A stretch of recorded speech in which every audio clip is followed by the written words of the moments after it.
Narcissists don't fear your anger, your tears, or your pleas.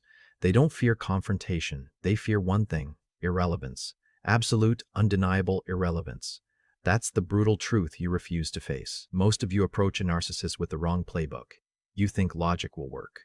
You believe emotional appeals will penetrate their thick skin, that if you just explain your pain, they'll suddenly see the light. This is weakness. This is a fundamental misunderstanding of their operating system. You are projecting your own sense of empathy onto a void. You waste energy trying to win an argument, trying to prove your worth, trying to gain their validation. This is precisely what they crave. Your struggle, your emotional output, your desperate attempts to engage, it all feeds them. It confirms their false narrative that they are the center of your universe, that they hold absolute power over your emotional state. Every tear, every raised voice, every desperate text message is a victory for them. Consider the man who dedicates years trying to expose his narcissistic ex-partner. He spends countless hours meticulously documenting her lies, compiling evidence, trying to convince mutual friends, family, or even legal authorities of her true nature. He believes that if he can just unmask her, he'll finally win, he'll get justice. But what is he actually doing? He's still revolving his entire existence around her.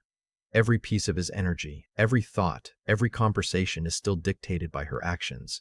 He's granting her immense power. He's making himself relevant to her, even if it's in a negative context. And to a narcissist, any attention is good attention.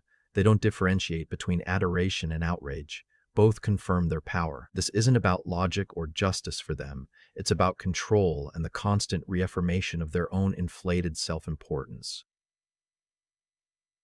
Your persistent engagement, even in opposition, reinforces their belief in their own significance. You're trying to out-argue a black hole. It will only consume you. This mindset is a trap.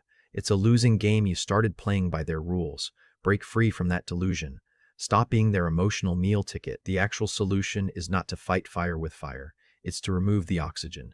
The only thing that truly strips a narcissist of their power is your complete, unwavering indifference. Not feigned indifference, but genuine, profound apathy. This isn't about being angry or hurt and pretending you're not. This is about reaching a point where their existence, their opinions, their drama, their very being means absolutely nothing to you. It's about truly decoupling your emotional state from their presence.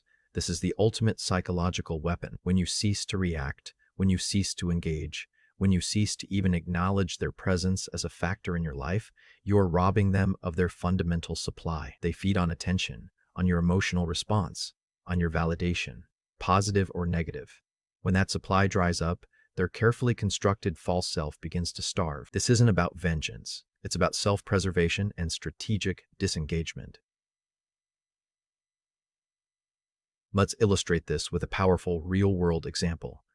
Imagine a business executive, John, who has a narcissistic superior, Mark. Mark constantly undermines John, takes credit for his work, publicly criticizes him, and attempts to isolate him within the company.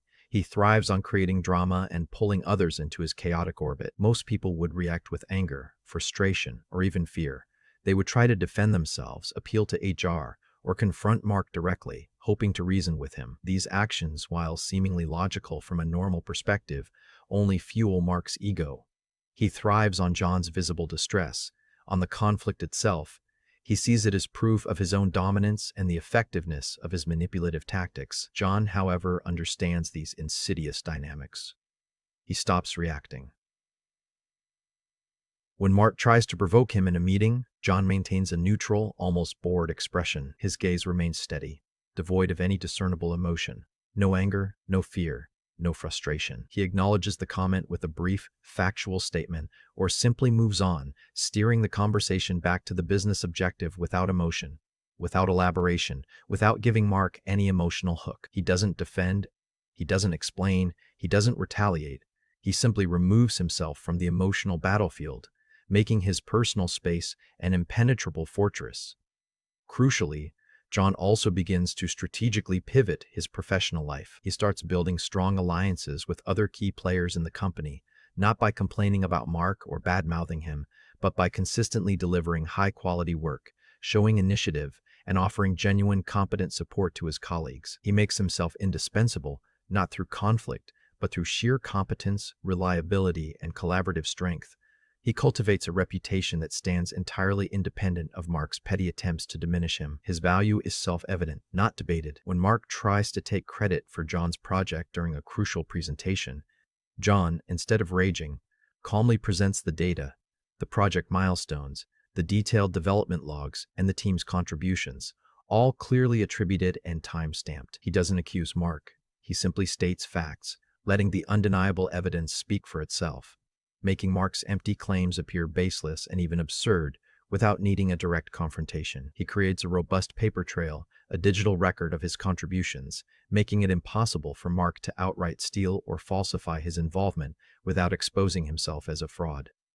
The psychological impact on Mark is profound and devastating. John isn't just ignoring him, he's systematically dismantling Mark's ability to extract narcissistic supply. Mark's insults bounce off an unyielding wall of indifference. His attempts to provoke are met with a blank stare, a non-reaction that leaves him feeling powerless. His attempts to steal credit are neutralized by irrefutable public evidence. John doesn't engage in a power struggle. He simply operates from a position of inherent power and self-respect that doesn't acknowledge Mark as a legitimate competitor worthy of his energy or emotional investment. Mark begins to feel something he dreads more than anything: invisibility. He's no longer getting the emotional hit from John's reactions. He's no longer able to assert dominance. John has become a ghost in Mark's narrative, a non-entity whose success cannot be diminished because it doesn't rely on Mark's validation. This isn't about winning an argument. It's about making their arguments, their very existence in your sphere, irrelevant. It's about denying them the stage, refusing to be an audience for their performance. It's about building a life, a career, an identity so strong, so self-sufficient, and so purpose-driven that their presence, or lack thereof, is utterly inconsequential to your trajectory. This is not passive. It is an active, calculated, and highly strategic withdrawal of everything they need to survive. Stop giving them what they want. Stop fighting battles that only serve to empower them. Your emotional energy is currency. Are you spending it on someone who will never appreciate its value? Someone who will only deplete you? Or are you investing it in yourself? The true test of your strength isn't in how fiercely you can fight, but in how completely you can detach. Can you truly sever the cord? Can you build a world where their shadow holds no sway, where their manipulations are mere whispers you no longer hear? Can you become so self-possessed, so focused on your own path, that their existence becomes nothing more than background noise you no longer perceive? This isn't easy. It requires discipline. It requires an iron will, but it is the only path to true freedom, genuine respect, and undeniable power. Choose wisely. Become irrelevant to them and watch them crumble into the insignificance they truly are.